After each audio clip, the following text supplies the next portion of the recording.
Hi friends, welcome to Sugan Srini creations. இன்றைக்கி நம்ம வந்து வெண்பொங்கல் பார்க்க போகிறோம். ஸோ அதுக்கு தேவையான இன்க்ரீடியன்ட்ஸ் ஃபஸ்ட்டு என்னென்னு பார்த்துடலாம். ஸோ இங்கே நான் வந்து அரிசியும் சிறுபருப்பும் எடுத்து ஊற வச்சுருக்கேன். 1 கிளாஸ் அரிசிக்கு அரை கிளாஸ் சிறுபருப்பு, அதுதான் கணக்கு. அதே மாதிரி தண்ணி பார்த்திங்கன்னா 1.5 கிளாஸ்க்கு 5 கிளாஸ் தண்ணி கணக்கு. ஸோ அது வந்து நான் இங்கே ஊற வச்சுருக்கேன். அதுக்கப்புறமா ஒரு பச்சை மிளகா கீரி எடுத்து வச்சுருக்கேன். அப்புறம் இஞ்சி சின்ன சின்ன பீசஸாக கட் பண்ணி வச்சுருக்கேன். கருவேப்பிலை கொஞ்சம், அதுக்கப்புறம் பெருங்காயம் 1/4 டீஸ்பூன் போட போகிறோம். அப்புறம் தாளிப்புக்கு தேவையான சீரகம், மிளகு, கொஞ்சம் முந்திரி எடுத்து வச்சுருக்கேன். ஸோ வாங்க ரெசிபிக்குள்ளே போகலாம். ஸோ ஸ்டவ் ஆன் பண்ணி குக்கர் வச்சாச்சு.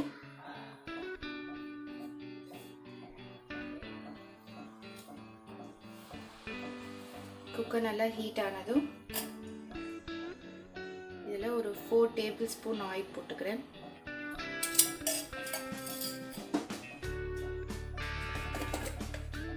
அதுக்கப்புறம் 1 டேபிள் ஸ்பூன் கீ ஆட் பண்ணிக்கிறேன்.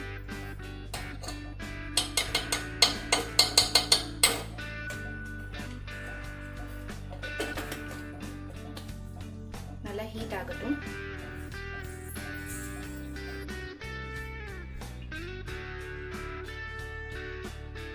குக்கர் ஹீட் ஆனதும் நம்ம கட் பண்ணி வச்சிருக்கிற ஜிஞ்சரையும் கிரீன் சில்லியும் ஆட் பண்ணிக்கிறேன்.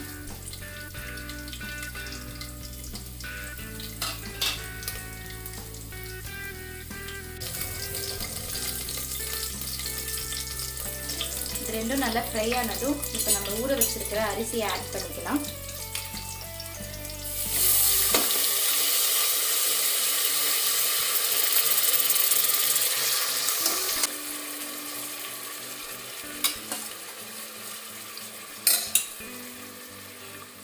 தண்ணி இல்லாமல் இருத்துட்டு ஆட் பண்ணிக்கோங்க.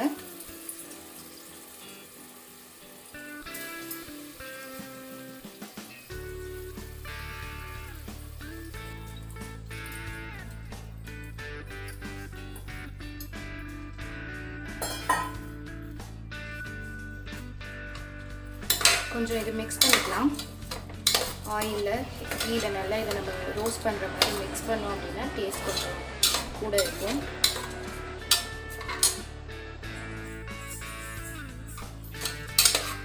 இப்போ நம்ம தேவையான தண்ணி ஆட் பண்ணிக்கலாம். நான் ஆல்ரெடி தண்ணி மெஷர் பண்ணி வச்சுருக்கேன். 1.5 கப் அரிசிக்கு 5 கப் தண்ணி. ஸோ இப்போ நான் இங்கே வந்து அரிசி பருப்பு சேர்த்து 3 கப் போட்டிருக்கேன். அதுக்காக நான் தண்ணி வந்து 10 கப் எடுத்துருக்கேன். நீங்கள் எந்த கப்பில் அரிசி மெஷர் பண்ணிக்கிறீங்களோ அதே கப்பில் தண்ணி மெஷர் பண்ணிக்கோங்க. இப்போ தண்ணி ஊற்றினதுக்கப்புறமா 1/4 ஸ்பூன் பெருங்காயம் ஆட் பண்ணிக்கிறேன். அதுக்கப்புறம் தேவையான அளவு உப்பு.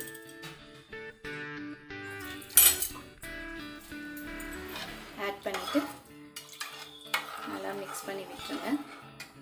இந்த ஸ்டேஜில் ஒரு வாட்டி உப்பு செக் பண்ணிக்கோங்க. அதுக்கப்புறமா நம்மளால் உப்பு போட முடியாது.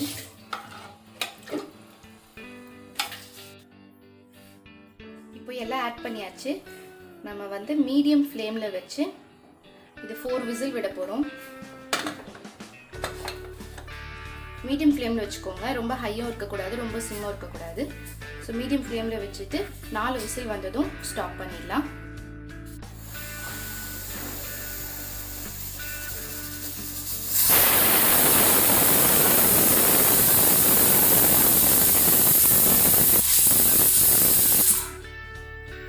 விசில் வந்தாச்சு. இப்போ நம்ம குக்கரை ஆஃப் பண்ணிடலாம். அது ப்ரெஷர் போகிற வரைக்கும் இருக்கட்டும். ஸோ ப்ரெஷர் போகிறதுக்குள்ளே நம்ம நெக்ஸ்ட்டு வந்து தாளித்து எடுத்து வச்சுக்கலாம். நம்மளோட தாளிப்பு எல்லாம் முந்திரி பருப்பு, மிளகு எல்லாமே தாளித்து எடுத்து வச்சுக்கலாம். இதுக்கு நான் வந்து ஆயில், கீ, அப்புறம் வனஸ்பதி 3மே யூஸ் பண்ண போகிறேன். 2 டேபிள் ஸ்பூன் ஆயில் எடுத்துக்கோங்க.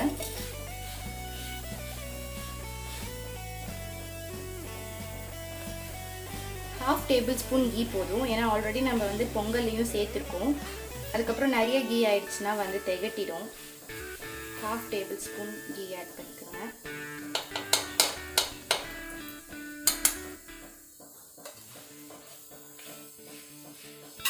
அதுக்கப்புறமா வனஸ்பதி வந்து 1 டேபிள்ஸ்பூன் ஆட் பண்ணிக்கிறேன்.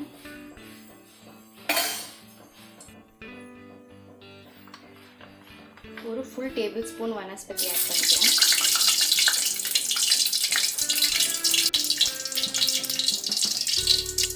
இதில் ஃபஸ்ட்டு நம்ம வந்து முந்திரி ரோஸ்ட் பண்ணி எடுத்துக்கலாம்.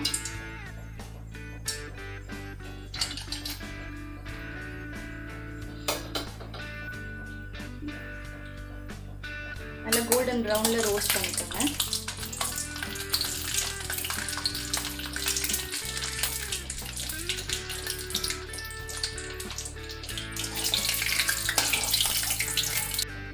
இப்போ நம்ம தாளிப்புக்காக வச்சிருக்கிற மிளகு, சீரகம், கருவேப்பிலை எல்லாத்தையும் ஒன்றா ஆட் பண்ணிடலாம்.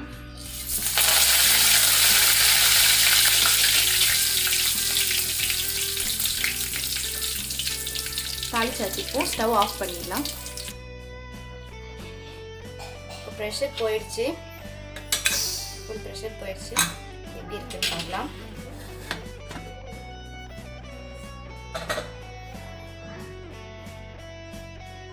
இப்போ நம்மளோட பொங்கல் ரெடி ஆயிடுச்சு.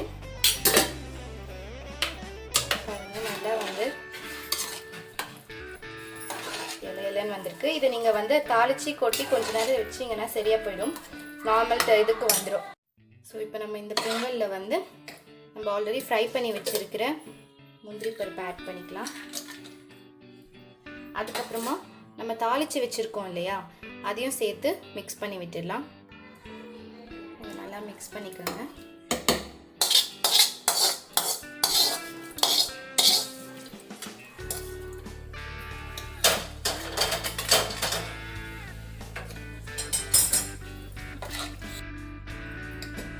நல்லா மிக்ஸ் பண்ணியாச்சு.